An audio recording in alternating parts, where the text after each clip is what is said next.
The information in this broadcast is for educational purposes only and is not provided as a professional service, medical advice, or is it intended or implied to be a substitute for diagnosis or treatment. You are encouraged to confirm any information obtained from this broadcast with other sources and review all information regarding any medical condition or treatment with your physician and other appropriate healthcare providers.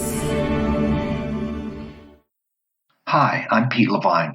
Welcome to Noggins and Neurons, Stroke and TBI Recovery Simplified.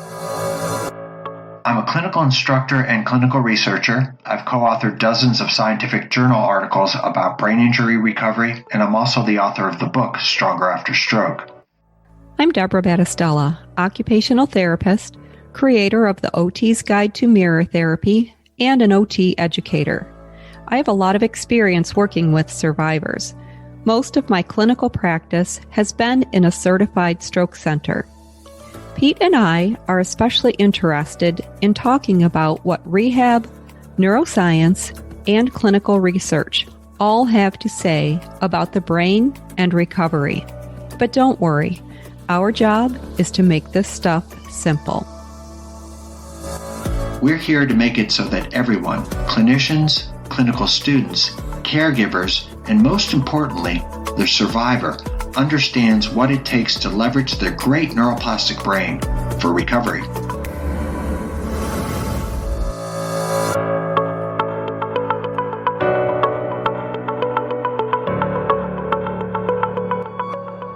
Hey everybody, this episode is a couple of different things. First of all, it's a sort of continuation of the last episode. Deb and I continue to try to unravel and decode and discuss a bunch of the insights that came out during the Robert Teasell interview. One of the things that we don't discuss in this episode that Dr. Teasell did discuss was their upcoming network meta-analysis. And I know that sounds complicated and daunting, but this effort by Dr. Teasell and Marcus Sakeley is going to make all of our jobs easier through some sort of statistical wizardry that I imagine involves spinning several Excel files at once. They've come up with a way to pit treatment options against each other, a sort of battle bots or boxing match where the treatments that never saw each other in the arena of clinical trials go head to head. As I understood it, if therapy X is compared to therapy Y and therapy Z is compared to therapy Y, you can then compare therapy X to therapy Z, even though they haven't directly been compared. That network meta-analysis, they're going to publish somewhere, they think, around the end of November. And they promised us that they'll keep us in the loop. So yeah, for anyone interested in this stuff, it'll give real insight into what works and what doesn't work in head-to-head comparisons. Also, if you'd like to donate to the show, a couple of different ways that you can do it, either through Venmo at our handle. Is that what it's called, handle? Anyway, the handle is @neurons. But we also have a PayPal QR code. That's the scannable code that you can scan with your phone, and that's on the show notes. We are super excited to have a bunch of great guests coming up, including OT vision expert Mary Warren. Doctors Barbara Zupan and Don Newman are going to discuss how to recover emotional responses in people that have had brain injury. Then we have occupational therapist Jenica Gardner-Colvin and her colleague, physical therapist Suzanne McCrum. Jenica is the owner of Trio Rehabilitation and Wellness Solutions, and both of them, physical and occupational therapists, are certified stroke rehabilitation specialists, and they work down in Boerne, Texas, which is just north of San Antonio. And last but not least, later in October, we will speak with Dr. Bradford Burke. Bradford C. Burke, MD, PhD. He's a board-certified cardiologist, distinguished university professor in medicine, neurology, pathology, pharmacology, and physiology, and physical medicine and rehabilitation. He is the founder and the director of University of Rochester Neurorestitution Institute, and we'll be talking about his new book, Getting Your Brain and Body Back, Everything You Need to Know After Spinal Cord Injury, Stroke, or Traumatic Brain Injury. And Dr. Burke knows what he's talking about. He was permanently paralyzed after a biking accident in 2009. So we have a bunch of really important stuff coming up. So stay tuned, kids.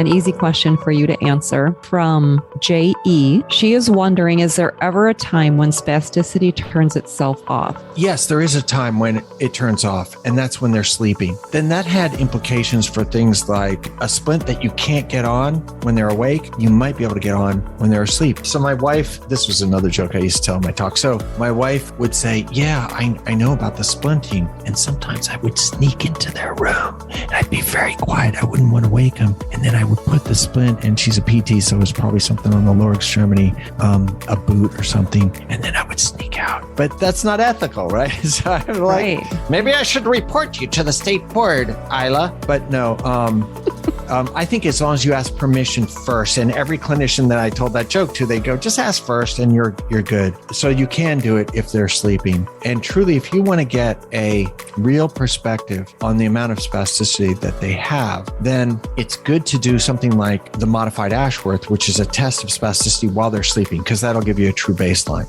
The other thing is, if you're confused about whether something is contracture or spasticity, then if it's contracture, when they're sleeping, it'll still be evident as much as it ever was. Whereas if you let them fall asleep and you can move it, then you know it's just a whole lot of spasticity, because sometimes it's hard to tell the difference between a 4 on the Ashworth, which is, can't move it, and true contracture. But that is a way of sort of the differential diagnosis of that.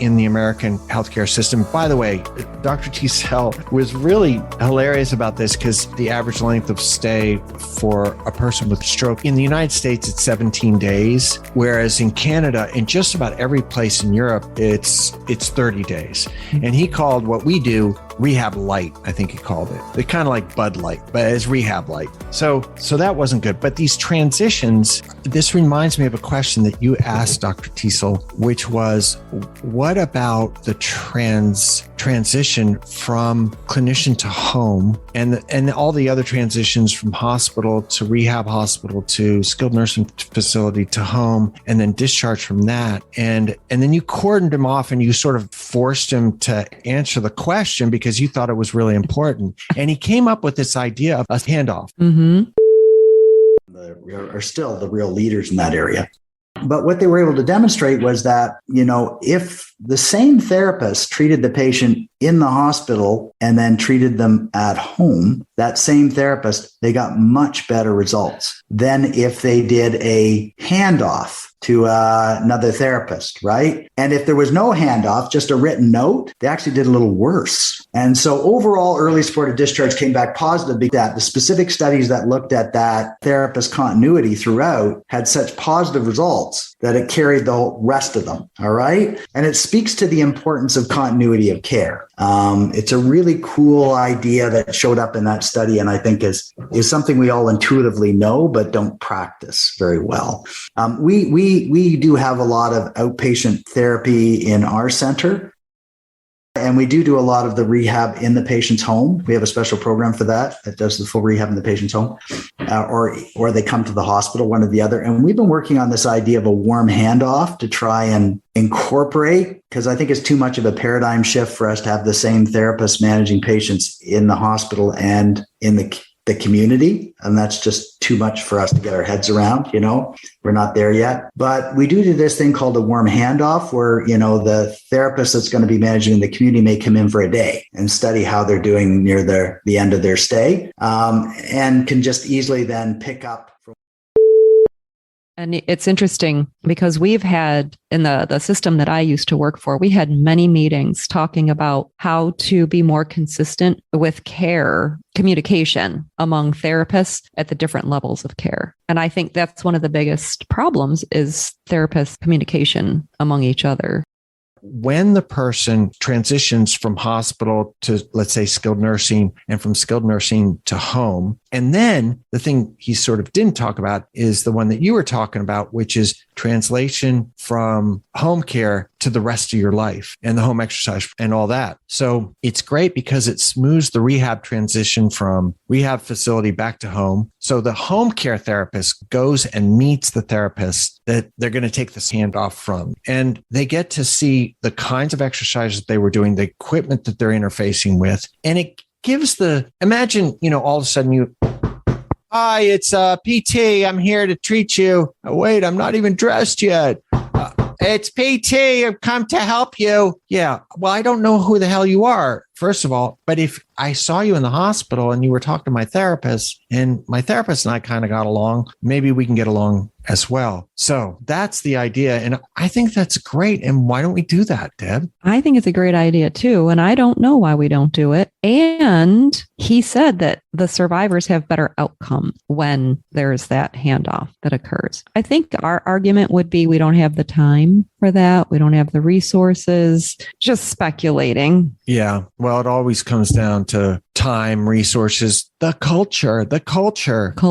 So I'll tell you, I've mentioned this before. I was a float therapist for a number of years for the system that I worked for. I got to work in any facility where OT services were provided. And I had a schedule, but sometimes the schedule would change. Sometimes I would go to multiple facilities in a day. And a lot of people that I worked with said they didn't know how I could do that and they would hate that. And some of the float therapists would get upset if they were told in the middle of the day that they had to leave where they were and go somewhere else. So I do think that it takes a certain type of mindset and desire to do something like that. And I think a lot of people don't like change. So going somewhere makes people feel uneasy. If it's not your current and familiar work environment, going to a different one might make people feel uneasy. But remember, the home therapist in this scenario is not really going there to work. They're there to meet and observe. But yeah, I get it. So they,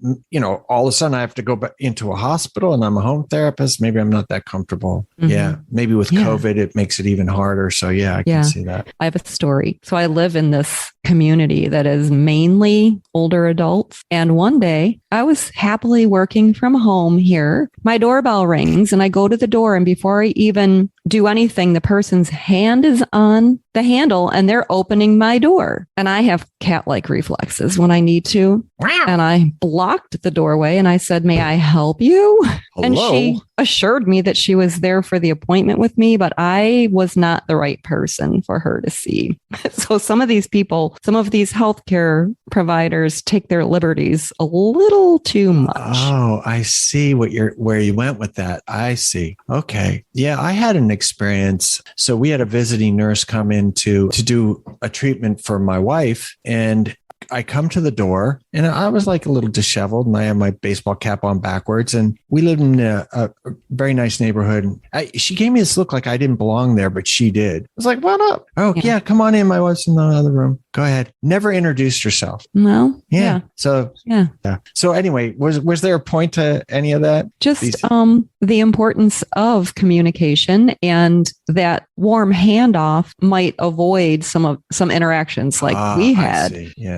Yeah. So the therapist would have already seen the patient in the hospital. So now they'd recognize him, for instance. Yeah. And there's a level of trust already built because they've seen them within the health system. Of course, if they knock on the wrong door and they stick their hand in your door, then that hand's going to get chopped off, because you don't know Deb. She will mess you up. Well, if that person didn't introduce themselves to me, they probably don't introduce themselves to their correct person.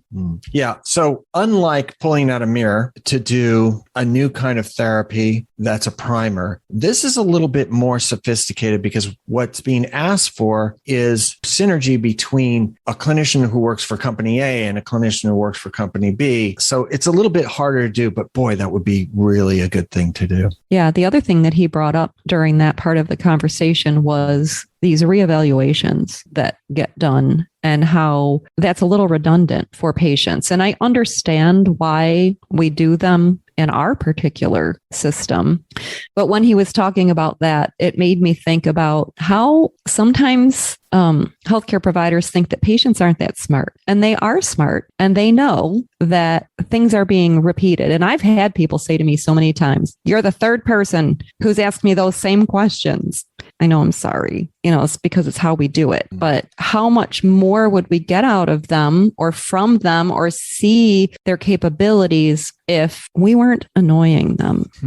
And is this sort of in your head, is this have to do with the standoff because one set of clinicians isn't communicating with the next one? So I got to ask all these questions over again. No, maybe because we can't see the previous documentation, or maybe it's just that we think we have to do it that way. And maybe we do. I don't know. I don't have a better process, but from the patient perspective, I can see where that would be a little challenging for them. The healthcare system in the United States is so fragmented, and I blame the 700 different insurance companies all trying to make a buck, because then they don't want to share information, et cetera, et cetera.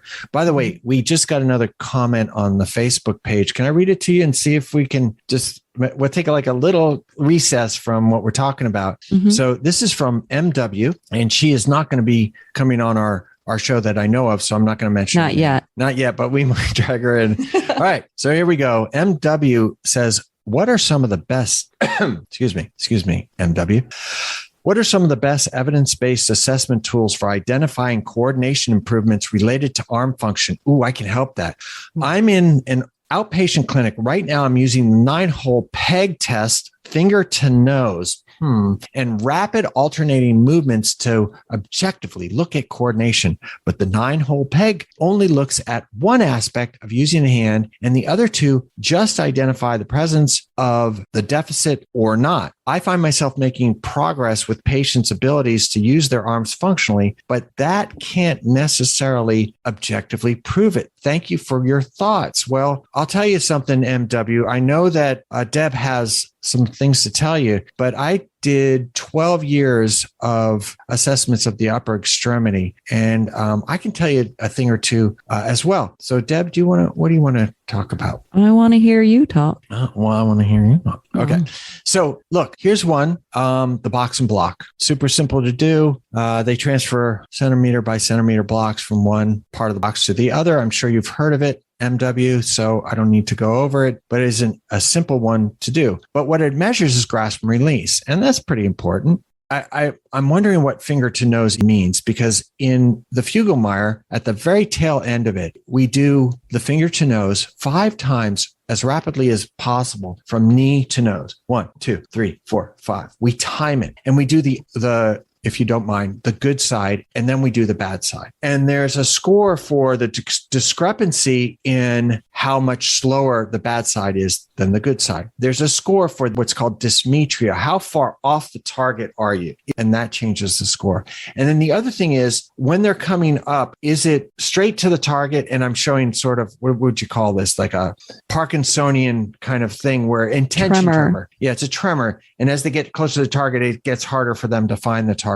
So across those 3 things, do you know of a standardized finger to nose? No. Yeah. That sounds like the most standardized to me, what you're talking about. Yeah. So if you look in the tail end of the upper extremity portion of the Fugl-Meyer, it'll give you how to score those 3. And MW, if you want, you can email me and I'll send it to you. I'll send you the whole damn Fugl-Meyer and tell you how to do it if you want. So that was one interesting thing about Robert Teasell and how much he is liking the Fugl-Meyer. And I've mentioned this to you before. I've done more Fugl-Meyers than anybody else in the entire universe. And if they find another universe where they're doing the Fugl-Meyer, I'll have done more than anybody there. I mean, we're talking about thousands of these tests. So you do an outcome measure in a clinical trial. Let's say the clinical trial is pretty small. You got 50 people. You do a pre-test 1 and a pre-test 2 to show that they're not getting any better or worse on their own. Then you might do one in the middle of the 5 weeks, then at the end of the 5 weeks, and then 3 months later, because you want to see if it's stuck. So within one patient, you're doing 5 Fugl-Meyers, which I like to call the Brunnström Fugl-Meyer because it was really C. Brunnström who came up with it. Men, stop stealing women's work. Thank you. And so you're doing 5 just for that one participant. And if there's 50, you're doing 5 times 50, which, what is that, 250? So it just starts to accumulate. And, the Fugl-Meyer is not impossible to do. Have you ever been in a system where it's not like you can't really figure it intellectually? It's just that there's all these little niggling details. That's the way the Fugl-Meyer is. When we tested therapists on their ability to do the Fugl-Meyer, we had them videotape them doing a Fugl-Meyer because we had to show 90% reliability. We had a 50% fail rate. And this is after I went and taught them for 2 days straight. So I'm not super sure that I would hang my hat on any Fugl-Meyer data, but I get Robert Teasell's interest in the Fugl-Meyer because it is always the primary outcome measure for the upper extremity. So box and block, the tail end of the Fugl-Meyer. What are some of the other good ones for upper extremity measurement? I don't know. 9-hole peg test. Well, I do like the 9-hole peg test. Can you explain what it is? Are all the pegs like in front of them? They're in a little bowl and then they have to... They're in a square box and there are 3 rows of 3 and you have to position it at the person's midline, and then they have to remove all of the pegs and put all of the pegs back in. And it's a timed test. So it's a good idea to have someone else time it. And I always started with the less affected side and then the more affected side and compared the two. And then, would look at those results over time, depending on what setting I was working in. Yeah. And with timing, things like timing, it's such a nuanced thing. So even if the person only cuts a second off of something, that may be really important to that person for whatever they're doing. The other test is one that came up with Teresa A. Jones and comes up in a lot of discussions about stroke recovery, which is the Action Research ArmTest. I was just going to ask you about that. So it's a kit. You buy it. It's a box. And the box itself becomes the levels on which you have to place different objects, from ball bearings to a cricket ball. And then there's cylinders that you have to put on posts. And it's the same kind of thing. Like, can they do it? And if they can do it, how long does it take them? There's a couple of other things that we look at, but it's that kind of thing. And if you want a lot of different kinds of grasps in one simple kit, then that's probably a pretty good one that you can look at. Well, there is the Minnesota rate of manipulation test. The what? I haven't heard of that. They only do it in Minnesota, though. You have to go to Minnesota to do it and come back home. They use that a lot in the outpatient clinic where I did my level 2 field work. You can use it multiple ways. And then there's also the Jebsen hand function test. Now, that has been in just about every clinic I've worked in, and we only used it for an activity intervention. We never used it to assess fine motor skills, which, it's for fine motor skill assessment. Okay. And that was the Jebsen, is that right? Yeah, Jebsen, the Jebsen hand function test. I've heard of that one.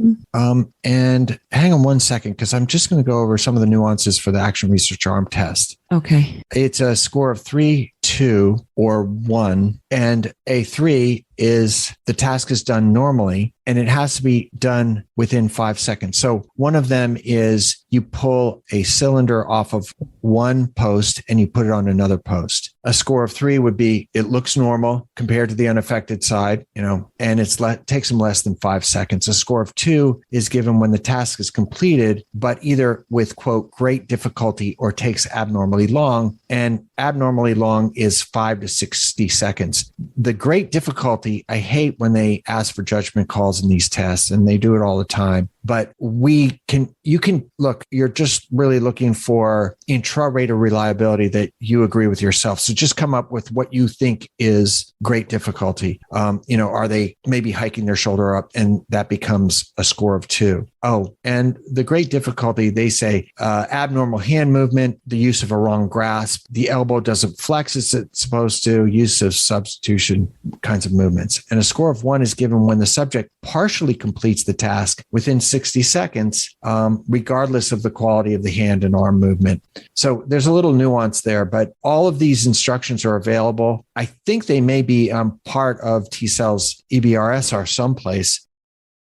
The Shirley Ryan Ability Lab has a huge portion of it dedicated to these outcome measures. But, ma'am, Miss MW, email me. I'd be glad to help you with any of that stuff. But there's 3 or 4 ideas. Do you have, if somebody had to choose between those two, the Fugl-Meyer and the Action Research Arm Test, would you have a preference? So for what she's talking about, I would tend to go for the Action Research Arm Test. You have to buy the kit. I made one, and it looked like a kid that was working in wood shop. Looked like you made it? But looks like we made it, left each other all the way to another love. Yeah, it looked like I made it, and it was just an ugly thing. But we did it. We used it for like 7 years, and then somebody manufactured one. Oh. Yeah, and you can buy them now. I'm just trying to think if I can put it in the show notes where you can buy that. But because it asks for less than this behemoth of the Fugl-Meyer, I would say go for that. And it sounds like if she's looking for something that's like the 9-hole, it's probably more like the Action Research Arm Test. Mm-hmm. How long does that take to administer? The Action Research Arm Test? Yes. It's always super fast if somebody's really high level or really low level. If they're really low level, they can't do anything. And you just kind of say, well, if he couldn't pick up that thing, he's not going to be able to pick up a ball bearing. So you can start to score. The Fugl-Meyer is very much like that. The easy things are done up front, and then the scores start to go down rapidly. And soon you start to realize that, wow, if they can't move their arm at all, these are all zeros. Yeah. So very high level people, it's quick because they just nail it. Very low level people are quick because they can't do anything. So your question is for an average person who is at a Fugl-Meyer of like, 23 or so, mid-20s, I would say it would take about 20 minutes. And that's with scoring it and the whole thing. So not too hard. So the great Doro from NeuroHub went in and attempted to answer MW's question about what's a good test for the upper extremity. And she said, what about the Wolf Motor Function Test, which I don't know anything about, the Action Research Arm Test, which we discussed, but that's good that she answered that. And then the Arm Motor Ability Test, which is a test I hate. We did a modified one, and we've done the full one. You have to time each subtask of like upper body dressing, and then you have to score it on 2 separate 5-point scales. And it's just a nightmare. The whole thing's a nightmare. I wouldn't recommend that, but Doro knows what she's talking about. So maybe there's something there. It's very functional. It does all kinds of things, from using a fork and knife, and they have to cut a piece of Play-Doh, and they have to put on a cardigan, and they have to, just a bunch of different tasks that they have to do. So maybe that is worthwhile. Maybe. And I just found the Wolf Motor Function Test on Stroke Engine, so I will add a link to the show notes. Yeah, it's great to say, I'm going to do this test. The problem that I have with a lot of these tests is it does take training. And, for clinical trials, again, the Fugl-Meyer, you can do it, but even with 2 days of training in these tests, you can still get inter-rater reliability that's all over the place. So I like the ones that involve objects, right? A specific objects like the box and block. You kind of can't get it wrong. The Action Research Arm Test you kind of can't get it wrong. It's easier to do. The Wolf Motor Function Test, I don't know about but the Arm Motor Ability Test and the Fugl-Meyer, there's a lot of stuff that you need to know. Well, the Wolf Motor Function Test has 17 steps to it. Yeah. And the question is, what kind of equipment do you need? You need a table. That's important. Some kind of a box, a 1 pound weight. Yeah. So is it a barbell? Can it be if you're going to standardize stuff, all of that stuff needs to be worked out. The height of the table needs to be worked out. But if you're a single clinician and you always work at the same table and you have a 1 pound barbell, you can do that. So far, so good. Yeah. Yeah. You need a can, a pencil, paper clip. How big is the can? What kind of can? Like, we've had arguments about this. Is it a tomato paste can, the really small ones, or a big fat can? So as long as you standardize it, you can do that. I bet somewhere in there it says a 6-ounce can or a 12-ounce can.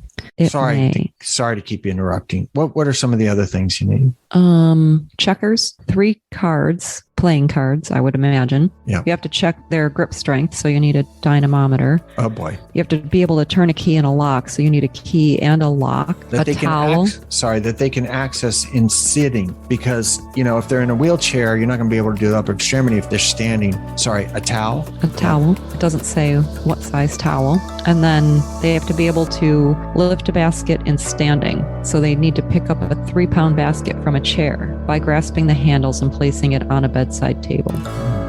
Make sure you have a gait belt on, guys. Right.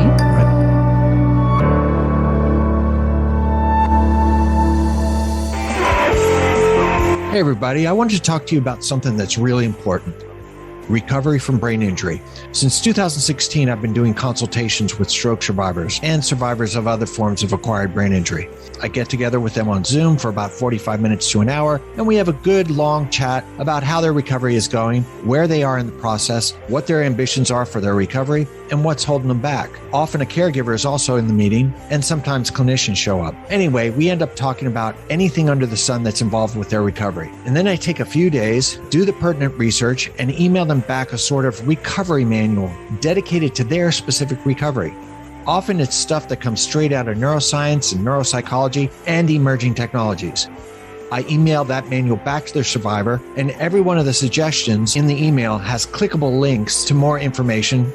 I'm going to be putting a link on the show notes, but probably the best way to find out how to set it up is to email me at my personal email. And that's StrongerAfterStroke, 3 words, all stuck together, no spaces, StrongerAfterStroke@yahoo.com.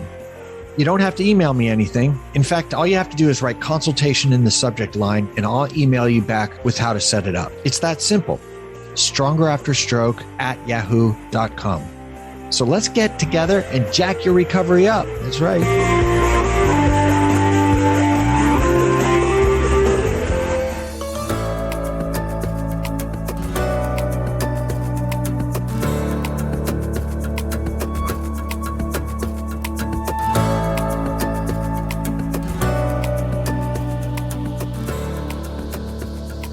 So should we get back into Teasell? Until another question comes up on the Facebook page, we're looking forward to it, guys. We can do this in real time. We had to do this. There's a question in email too. Did you? What? Yeah. Oh, what's the question? Should we do that now? We could. This is going to be 2 episodes anyway, Deb, so we can go right ahead. Let me just find it. While you're doing that, can I talk about something? Sure. So one of the things that the great Dr. Teasell said was a primer was repetitive transcranial magnetic stimulation. And it's not like mirror therapy or action observation or imagery. It's expensive.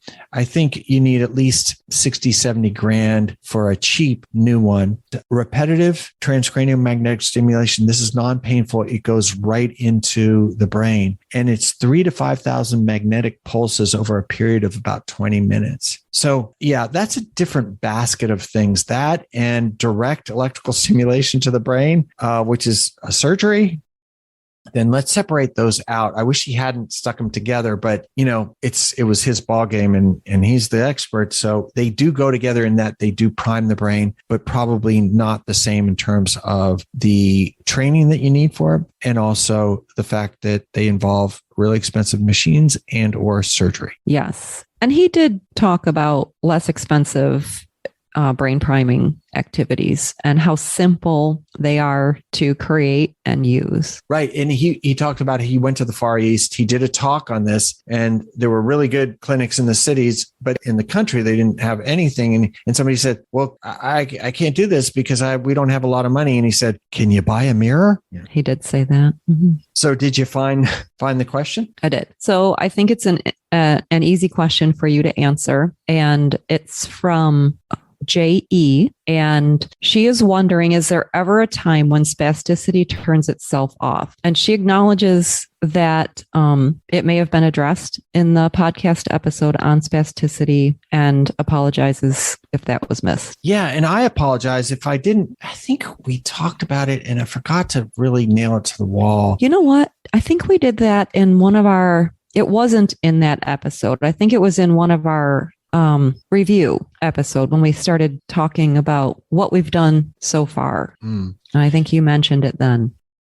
Yes, there is a time when it turns off, and that's when they're sleeping. So when you and I fall asleep, every voluntary muscle completely relaxes. And I asked Deb a question that was completely unfair that I often ask the class because it ends up with being a punchline, which is those are the voluntary muscles. What do they call it when the involuntary muscles are not working? And that's called death. It's called death. Yeah, it's a technical term. It's called death. Very good. So yeah, but the voluntary muscles, they all completely relax. You might have a jerk where you're imagining that a truck's about to hit you, and then you wake up for a second, but then you're awake. When you're asleep, they're all completely relaxed. There is one good study on it, and they found about 25% of the people didn't completely relax until a little bit deeper sleep. I forget which stage. then that had implications for things like a splinting.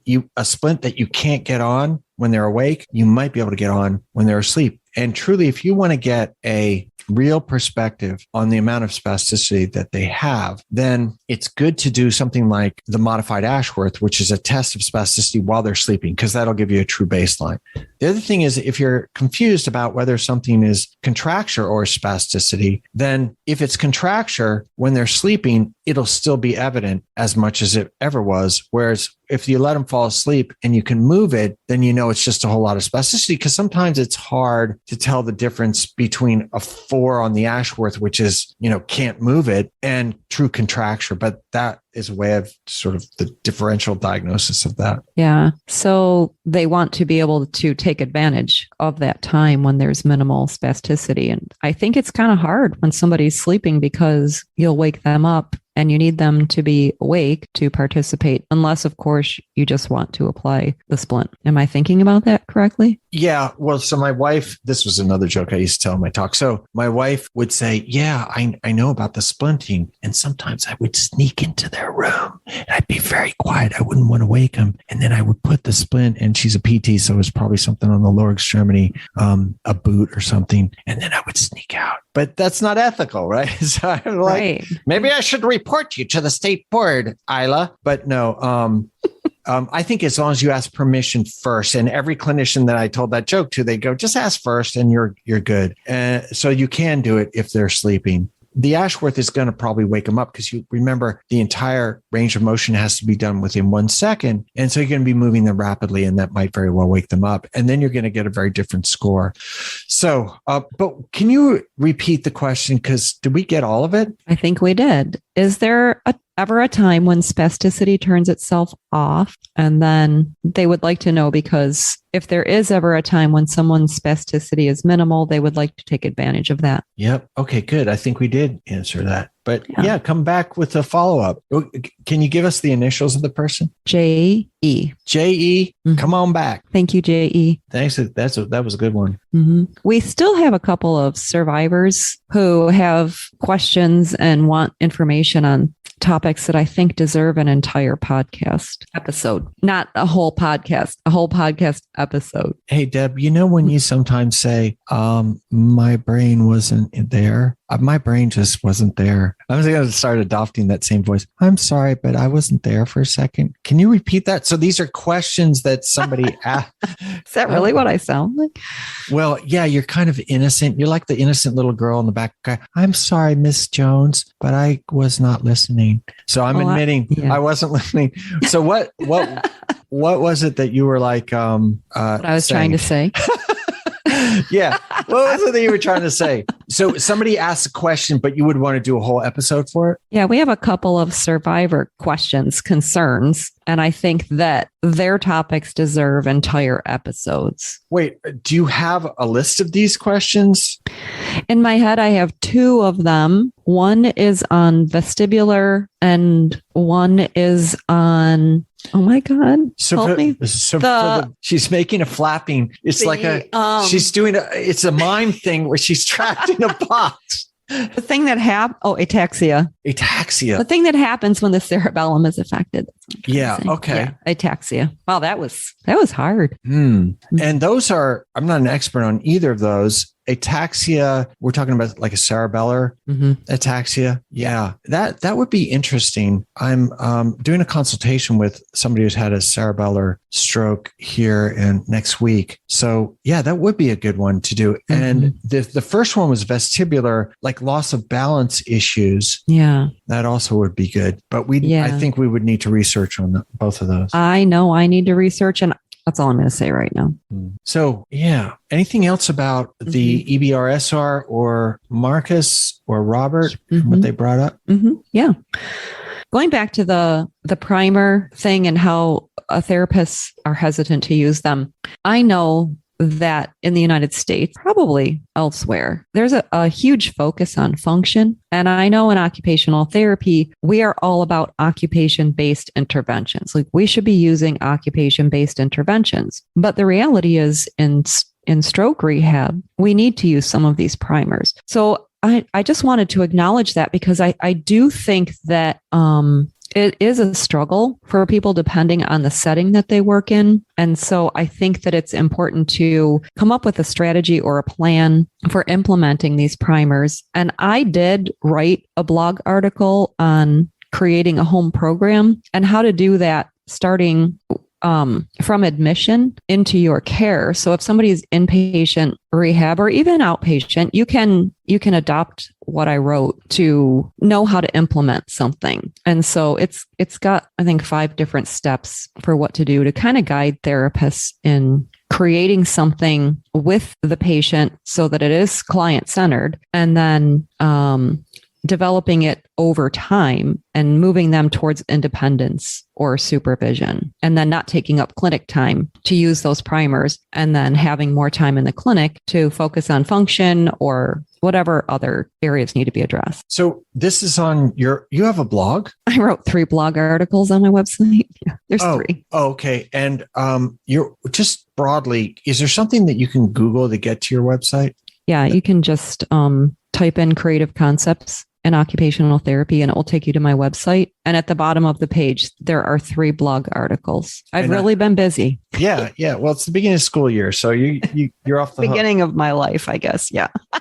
So it is interesting. Everybody's supposed to focus on function, but these primers help function. Yeah. It's just that it isn't the thing that drives the cortical change. It's the thing that primes the cortical change. It's kind of like we talk a lot about brain-derived neurotropic factor. That primes the brain. And maybe some of these bring out some BDNF as well. So, but do you necessarily think that the primers should be done offline, like back in the room or at home? I think that if it's a primer like mirror therapy or the thinking one, mental imagery, even the action observation. I think if you are, if you can set it up properly, yes, I do think that you should. I think you should start in the clinic so that you're using your skill to get the person set up properly and to understand how it should be used, and then gradually move them towards doing that independently while you're still present in their care. You can check on them. You can ask them for their feedback and input, and make sure that you answer any questions that they might have to be sure that they're using those interventions properly, because we want them to do that at home. And then that also gives you the opportunity to make those modifications that you always talk about to help move them through any plateau that might happen afterwards, or help them to know how to think about things should they get stuck so that they don't have to stay stuck. You don't want to stay stuck. No. And if somebody needs supervision, then you know that you're going to have to pull in a caregiver of some sort. And it's better to know that during inpatient rehab than you send them on their way and they're not able to follow through with that at home, and then they get stuck sooner. Yeah, caregivers. Yeah, absolutely. So let me go through these one by one and see if you have a problem with somebody trying to do this at home. You ready? Bilateral arm training. I think they should be doing that at home. Simple stuff that you can do is like drums. You can drum. That's bilateral arm training. It's either in phase or anti-phase. That is equal and opposite or equal in the same time. Okay. Use towels to slide the arms across the table in any, forward and back direction. So there are ways to grade or modify the activity so that it's appropriate for what the person is able to do. You can tap your feet. Tap your feet. Yep. March in place. That's bilateral training. The idea is that the intact side will in real time make your movement better on the affected side, and that primes the brain. Okay. What about mental practice at home, or do you need to be there with them? At home. I think that you could use some of the recordings from your website, and you could also create some more client-centered ones for the person if you wanted to add in that salience piece. Okay. Yeah. So my website is an easy way to find it, but they're not on my website. So this is what you do. Yeah. So it's actually on your blog. I thought they were. Well, so it's on Sabo's website. Oh. And I'm not sure how to hunt for it there, but if you go to my blog, so if you Google Stronger After Stroke blog, first hit, and then when you get to the first page, you just click on it's on the upper right-hand corner, you'll see recordings for mental imagery or mental practice. I forget exactly what it is. Yeah. And that's really effective to use with mirror therapy before engaging in a mirror therapy program. Is to do mental imagery? Mm-hmm. Interesting. So it's two great tastes that taste great together and not caramel? Mm-hmm. That's an old, sorry. Caramel and peanut butter. Caramel, peanut butter, and what was the other flavor? Peanut butter, caramel, chocolate. Thank you. Okay. I think we're getting hungry. Okay. So we have bilateral arm training, mental practice. What about action observation? Could they do that at home? Can you give us an example of how they might use observing somebody else do a movement for the upper extremity after a brain injury? Like, what would it look like at home if they did it? You could watch somebody reach in a cupboard and take dishes down to prepare to set the table. You could what? How would you find that? Like, are you going to say to your caregiver, do it again? Do it again. Listen, honey, here's what I need you to do. I need you to set the table for dinner, but wait until I can get in a spot where I can see you do it, because this is going to help me get better. So they should be observing all of those movements. And remember, your brain lights up in a very similar way to the way that their brain is lighting up when they're actually doing it. Mm-hmm. And you can watch somebody walk across the room. Yeah. I wonder if there's a repetitive component to this, and I should know this. Like, if your thing was, I really want to be able to get my arm to put a cup back in the cupboard, should that be observed repetitively? Yeah, and I think that's when video recordings come into play. And that's what the research talked about in that one article that I found when we talked about one episode that I don't remember. We talked about action observation, and there was an article that did it repetitively. Mm-hmm. And it seems to me like you could take one video of your caregiver doing whatever it is that you want to train for, and then you'd have it on your phone. You could watch it over and over. It's not super exciting. We get that. Mirror therapy may not be super exciting. Mental practice may not be super exciting, but they don't have to be done at some particular dosage, 45 minutes twice a day. It could be done for 5 minutes. Do you, as an expert in mirror therapy, what kind of dosages do you recommend, like, per day? Well, mirror therapy is most effective if it's done for 20 minutes, twice a day, at least 5 times a week. I mean, if you miss an episode, like in a day, it's not going to be harmful. If you do it once a day, it's still going to be better than doing it no times a day. Or if you do it 10 minutes rather than 20 minutes twice a day, maybe you can get away with that. Mm-hmm.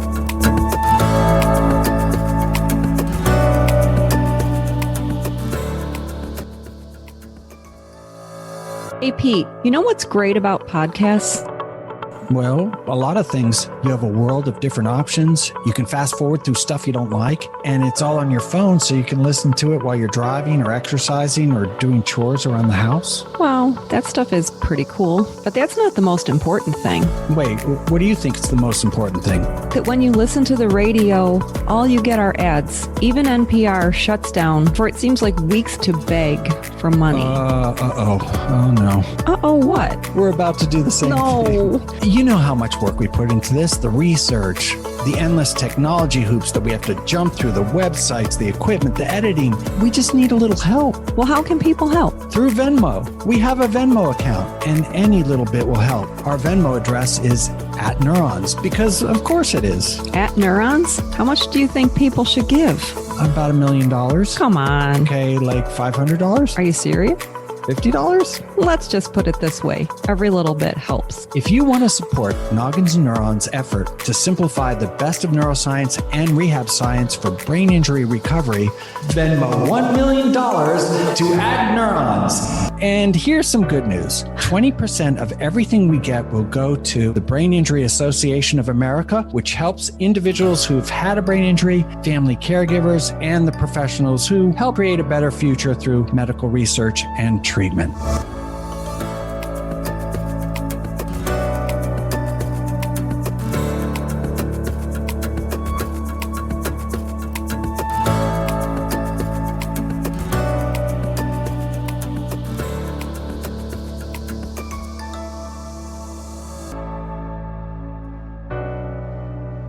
There was another one he talked about, and I was surprised. When we looked at it before, I didn't see that the EBRSR said it worked, or I couldn't find independent. Anyways, electromyography biofeedback. When you move a muscle, you can see it because the limb moves. However, sometimes you can do it so little that you can still see the muscle moving even though the limb's not moving. And then there's something that therapists call trace movement, where they put their fingertips over the belly of the muscle and they try to do that. But then there's even lower than that, and that's when electromyography can pick it up, surface electrodes. Then there's even lower than that, where they put indwelling fine wire electrodes right into the belly of the muscle. And that's usually as a diagnostic thing for pretty serious neurological disorders. But with surface electrodes, you can have an EMG machine that shows the muscle firing, even though you can't necessarily feel it. So this is how sensitive these things are. And I have a machine right here on the floor next to me,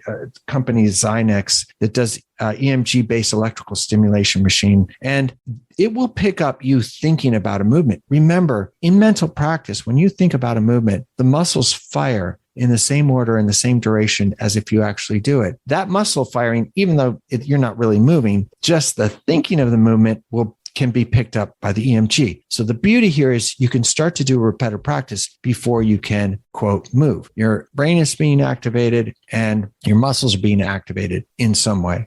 So that's what they're talking about when they talk about EMG biofeedback. What I don't like about this one is now we're starting to bend into something that's a rather expensive technology. Mm-hmm. I keep looking it up because I always thought it would be a great idea to get people to do repetitive practice before they can actually move. And they're pricey. I'll look it up, and I don't know. What do you think of that? And while you're talking, I'm going to look this up, see if I can find one on Amazon. Well, first of all, I don't remember that part of the conversation. Let me just clarify that. I agree with you on the cost of things. And I think that's where maybe the mental practice or mental imagery could come into play and be beneficial, and just trust that your mind has some capabilities for helping your body heal. That's what super survivor Kathy Spencer used and throughout. Didn't she talk about that for her recovery? Like, she used some mental practice and trained her body to move. I really stumbled over that. That was hard for me to say. The girl in the back is having problems with her mouth and her brain. That was really hard. Yeah. I'll look it up, EMG machine, and try to put something in the show notes. But there's expensive machines that do it. And then after the mirror therapy, the action observation, the imagery, bilateral arm training, bilateral leg training, and whatever else I'm forgetting, we turn a hard corner into stuff that's very expensive or involves surgery. And we don't suggest you do that at home. Because your own surgery? Yeah. I mean, once you get in there, here's the good news. Once you get into where the brain is, the brain can't feel anything, so you can do whatever you want. But get to the skull, that's going to piss them off a little bit. So be careful. Yeah. He said to try one primer and one facilitator. So it would be one of these primers that we're talking about, and then strength training, specific exercises, trunk training. He put constraint-induced therapy in that category. You know what else he mentioned when he was talking about constraint-induced therapy is it might have a cognitive component to it. I remember that line, yeah. Which a lot of things do have the cognitive component to them. And I would argue that if somebody has to think and problem solve through something, that's better for them. But it could cause more fatigue, just the fatigue factor from working so hard to think about something.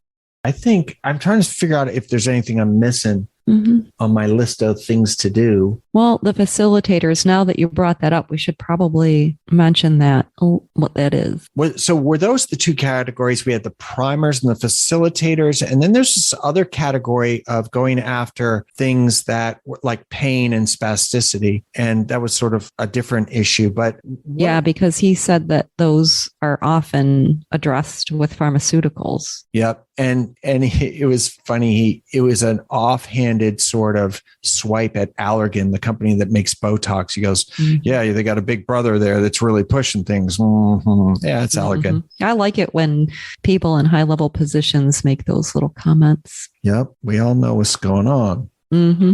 So I did have one thing. Did you want to go over what the facilitators were or those actual treatments? I don't really know if I can. So you should have seen the look on her face. That was hilarious. Okay, so I think what we're talking about is primers and then treatments. What we classically call treatments that a OT or a PT would do. Oh, okay. Exercises. I could probably talk about those. Yeah. Well, no, that's all we really need to talk about, I think. I did have one other thing. I'm not saying I wanted to.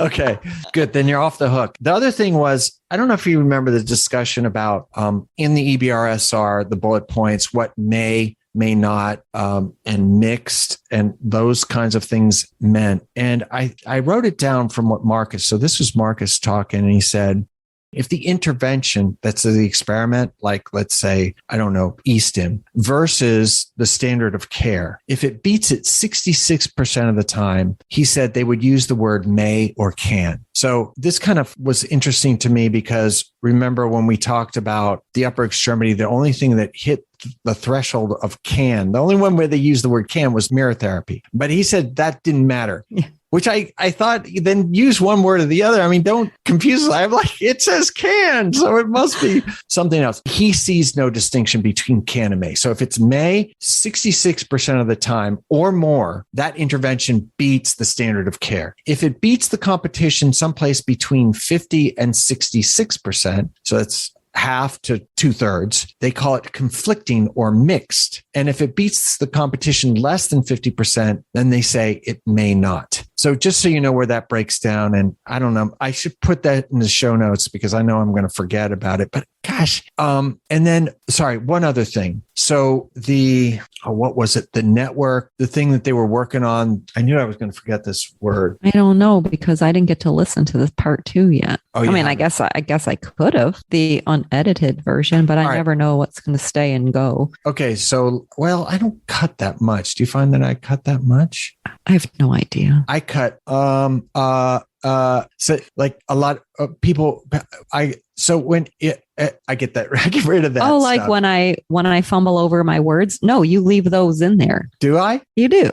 Sometimes if it's funny, it stays. That was the rule. Yeah. I did once cut, and I'll probably cut this as a matter of fact. I cut one out of the one where I was talking about amyloid beta and stuff, because I just totally screwed up the science so badly.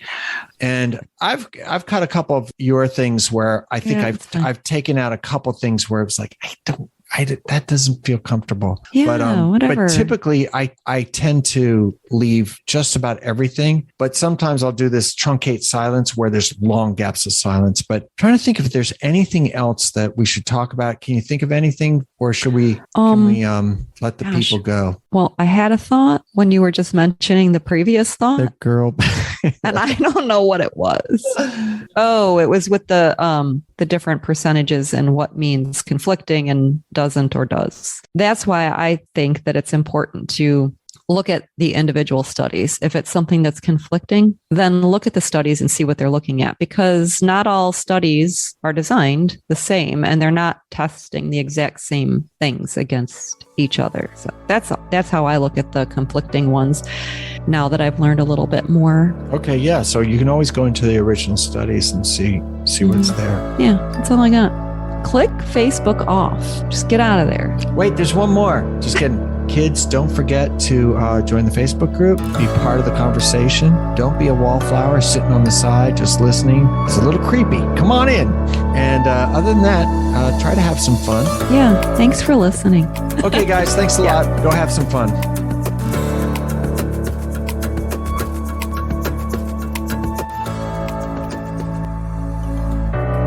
Thank you so much for listening to this episode.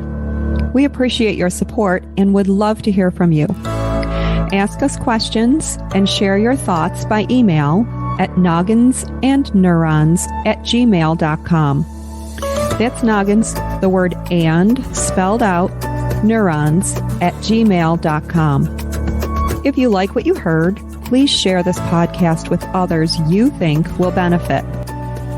Also, be sure to subscribe and leave us a review. We'll catch you next time on Noggins and Neurons, Stroke and TBI Recovery Simplified.